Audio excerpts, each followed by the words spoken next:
Tomato sauce बनवणारी company होती, 2 machine होत्या.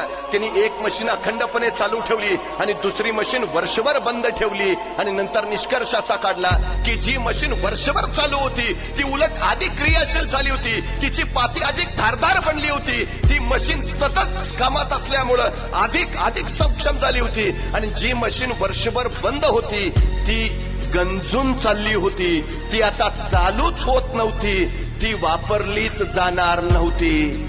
एक गोष्ट लक्षात ठेवा, झिजून गेलात तरी चालेल पण गंजून जाऊ नका.